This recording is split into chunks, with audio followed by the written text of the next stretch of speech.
எலிக்காய்ச்சல் நோய் காரணமாக இதுவரை 110 பேர் பாதிக்கப்பட்டுள்ளார்கள்.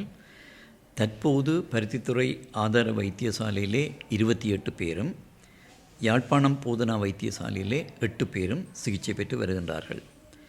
கடந்த 24 மணி நேரத்திலே பருத்தித்துறை ஆதார வைத்தியசாலையில் 6 நோயாளர்களும், யாழ்ப்பாணம் போதனா வைத்தியசாலையிலே 5 நோயாளர்களும் எலிக்காய்ச்சலுடன் அனுமதிக்கப்பட்டிருக்கின்றார்கள்.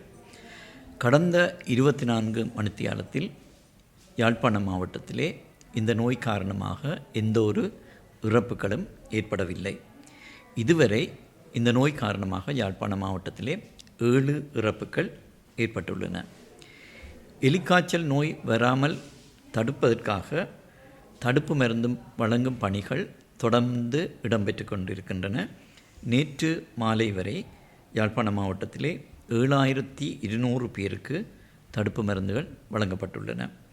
மேலும் இந்த சுகாதார வைத்திய அதிகாரி பிரிவுகளிலே காய்ச்சல் ஏற்பட்ட நோயாளர்களை இனங்காண்பதற்காக சுகாதார பணியாளர்கள் வீடு வீடாக சென்று தற்போது ஆய்வுகளை மேற்கொண்டு வருகின்றார்கள்.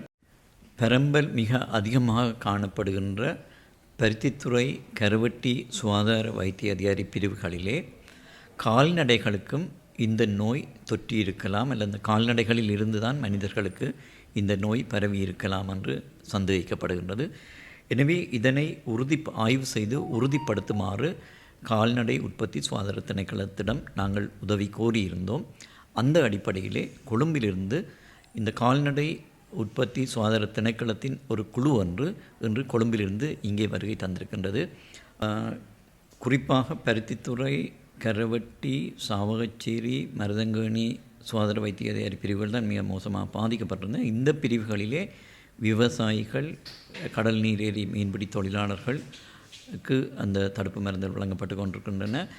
யாழ்ப்பாணம் மாவட்டத்தில் இருக்கின்ற அனைத்து சுகாதார வைத்திய அதிகாரி பிரிவுகளிலும் அந்த உள்ளூராட்சி மன்றங்களில் கீழ் பணியாற்றுகின்ற சுத்திகரிப்பு பணியாளர்களுக்கு யாழ் மாவட்டம் முழுவதிலுமே தடுப்பு மருந்துகள் வழங்கப்பட்டிருக்கின்றன. இதுவரை நேற்று மாலை வரை 7200 பேருக்கு இந்த தடுப்பு மருந்துகள் வழங்கப்பட்டிருந்தன. இதுவரைக்கும் நாங்கள் எங்களுடைய இந்த நோயாளர்களிடமிருந்து அனுப்பப்பட்ட குருதி மாதிரிகளிலே கொழும்பு மருத்துவ ஆராய்ச்சி கழகத்திற்கும் கண்டி போதனா வைத்தியசாலைகளுக்கும் அனுப்பியிருந்தோம். இதிலே எங்களுக்கு 6 பேருக்கு பிசிஆர் என்று சொல்லப்படுகின்ற இந்த எலிக்காய்ச்சலுக்கான பரிசோதனை பாசிட்டிவ் என்று, அதாவது எலிக்காய்ச்சல் என்று உறுதிப்படுத்தப்பட்டுள்ளது. மேலும் மெட் என்று சொல்லப்படுகின்ற ஒரு பரிசோதனையிலும் 3 பேருக்கு இந்த எலிக்காய்ச்சல் உறுதிப்படுத்தப்பட்டிருக்கின்றது. ஹென்டா வைரஸ் என்று சொல்லப்படுற வைரஸுக்காக நாங்கள் அனுப்பிய பரிசோதனையிலே அந்த வைரஸ் காய்ச்சல் இல்லை என்று உறுதிப்படுத்தப்பட்டிருக்கின்றது. மேலும் இந்த எலிக்காய்ச்சல் நோய்க்கு சிகிச்சை வழங்குவது சம்பந்தமான பயிற்சியையும் ஆலோசனையையும் வழங்குவதற்காக எதிர்வரும் சனிக்கிழமை 21ஆம் தேதி கொழும்பு சுகாதார அமைச்சின் தொற்று நோய் தடுப்பு பிரிவிலிருந்து விசேட வைத்திய நிபுணர்கள் இங்கே வருகை தர இருக்கின்றார்கள். சில கராப்பட்டிய காலி வைத்தியசாலையிலிருந்தும் ஒரு வைத்திய நிபுணர் இங்கே வர இருக்கின்றார்.